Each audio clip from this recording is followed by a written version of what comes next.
Editing together a reality TV show is like putting together a 500-piece puzzle with 100,000 pieces to choose from. Not every moment can make the show, and most of them actually won't. So let's take a look at what made the Cutting Room Runway. Here at the Cutting Room Runway, we dissect the stories of the queens from every season of RuPaul's Drag Race and what the edit is trying to tell us about them. Remember that we only see a small portion of the queen's time on set and only what the producers and editors want us to see. So please don't send any hate to any queens in the comments. Season 1 is an anomaly in the Drag Race universe. Originally, it was based off of America's Next Top Model, so much of the format is different in the following seasons. But we can still look at how the queens are edited and the stories they chose to tell. In this very first episode of the Cutting Room Runway, we're going to take a look at one of the kookiest, quirkiest fan favorites to step into the workroom. It's Tammie Brown. Starting off with episode 1, Tammie is the 7th queen to enter the workroom, and right off the bat, we are given a music cue that tells us Tammie is definitely a wacko. Music cues are actually a great way that the editors can evoke a certain emotion in the audience, whether this be towards a queen, Ru, the judges, a certain situation, what have you. And we're going to be talking about music cues a lot in this series. Just take a look at the one that they're playing right now. It's circus-like, it's like clown-like, and it is showing exactly how they want Tammie to be portrayed. A kooky weirdo. She tells us immediately that she is the character of Tammie Brown, meaning this is not just a front that she's putting on for TV. She acts like this all the time. We get our first secondhand commentary on Tammie from both Chanel and Rebecca, who call her crazy and creepy. Rebecca's comments on Tammie are a little bit more negatively charged than Chanel's, and she's very obviously not understanding Tammie's persona. Another very important editing technique is using reference footage. So the fact that Rebecca is saying, Tammie's creepy, she's winking at me, she's looking at me, it means a lot more when she says it because they cut to footage of Tammie doing what Rebecca is saying. If Rebecca just said it and we didn't see it in action, it doesn't really hold much weight. But the editors chose to show Tammie doing this weird behavior that's freaking Rebecca out to show us that Rebecca might be justified in her feelings towards Tammie. They also keep playing that kooky music, which is telling us, hey, maybe she is really kind of creepy. Tammie's not really shown that much more in episode 1, except for a couple little instances that I'll highlight. She gets good critiques and feedback from photographer Mike Ruiz during the photo shoot. We continue to see her wacky persona as she poses, like when she spits out the water. But we also get our first occurrence of Akasha discrediting Tammie's talent when she mentions that her eyebrows are out of whack. And it's definitely foreshadowing to episode 2, where Akasha and Tammie's conflict is the main storyline of the episode. We get one more moment of Tammie's kookiness when she leaves through the wrong exit during her very first runway.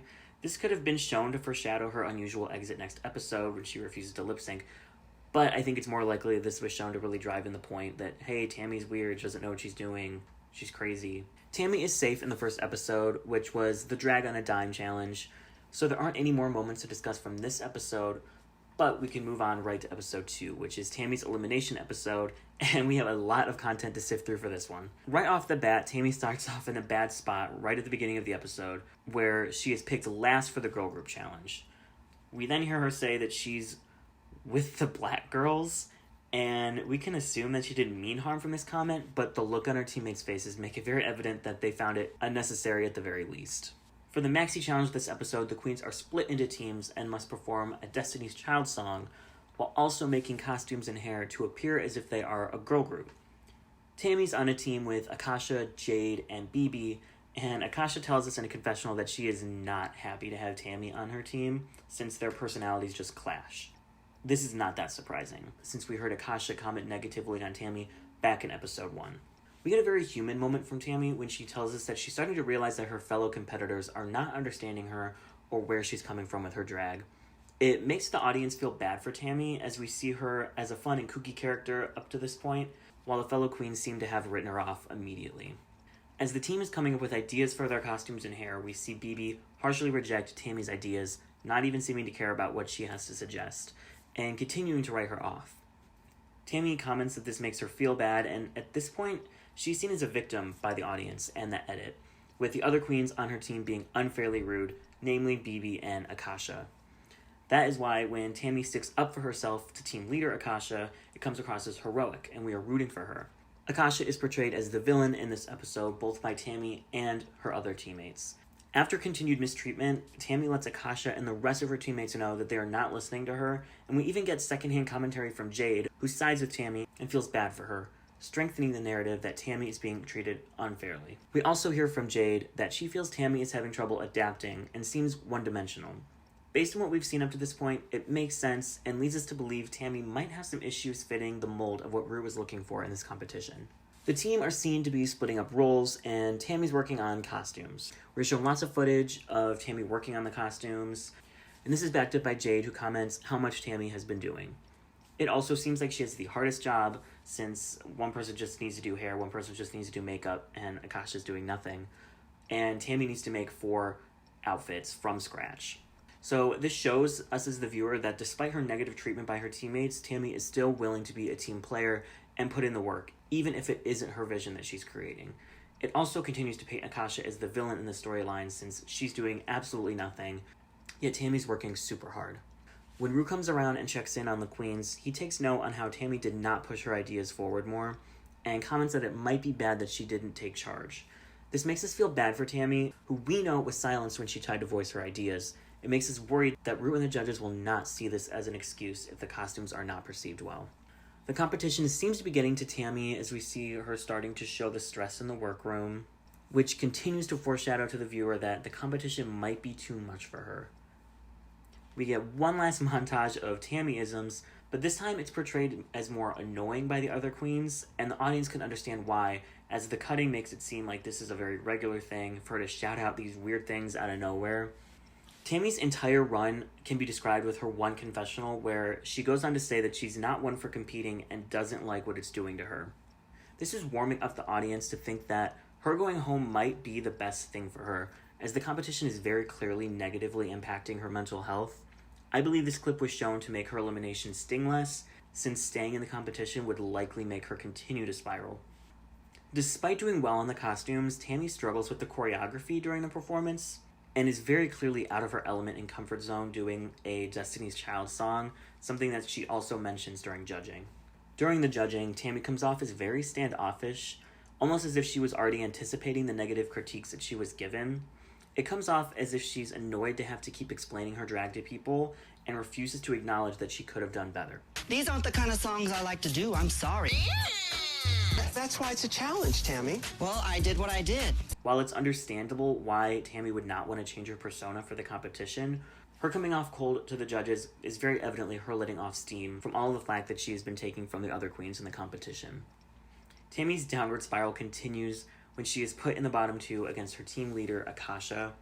She tells us in a confessional that she has decided not to do the lip sync song, and while it could be seen as fitting that she would decide to do the lip sync in her own way, the other queens' responses, as well as Ru's, paint it as her giving up and being downright disrespectful. Akasha wins the lip sync, of course, and Tammie goes home, leaving in her typical kooky fashion, placing 8th and lasting 2 episodes on season 1 of RuPaul's Drag Race. Now sashay away.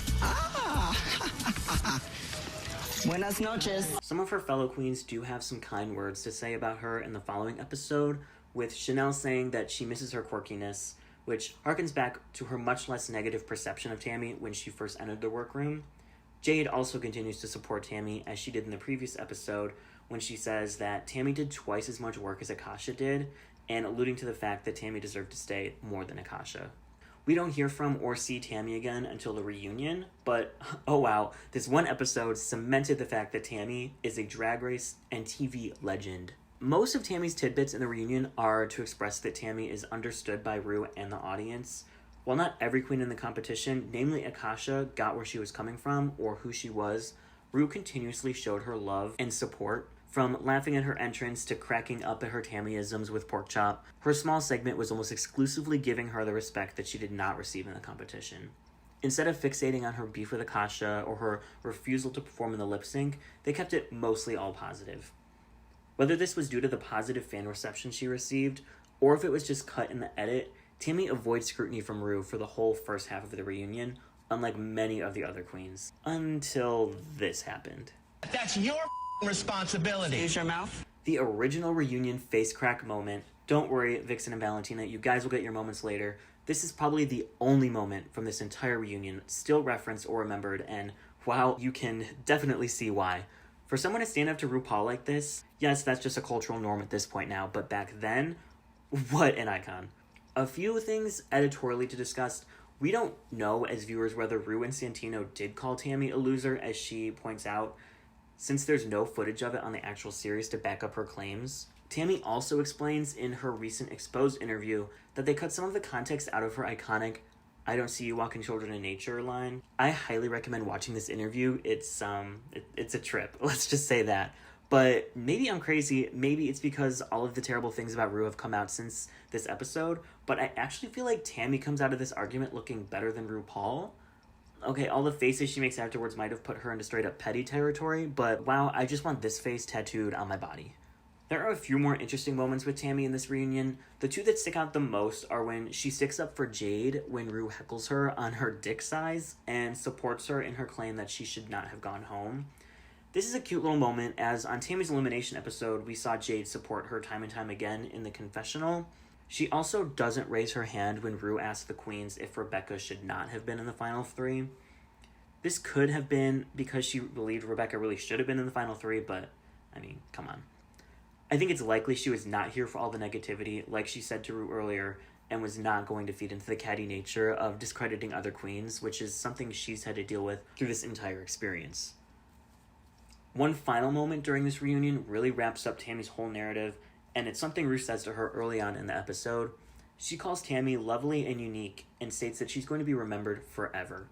Sure, Tammie was not into the idea of competing, and her drag might not be the typical kind we see on TV or on Instagram, but she still is one of the most beloved queens to ever grace the main stage of RuPaul's Drag Race, so she must have been doing something right. Crazy sticks to me.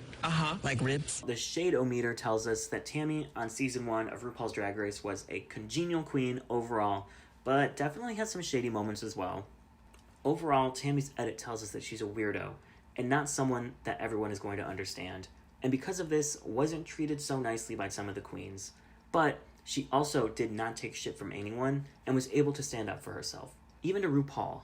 There is nobody on earth like Tammie Brown, and I think the first season portrayed that very, very well. Well enough for her to become a fan favorite and be voted back for the first season of All Stars, despite only competing in 2 episodes of the first season. Tammie is a legend, and I'm very happy that you guys voted for her to be one of the first queens that I cover in this series.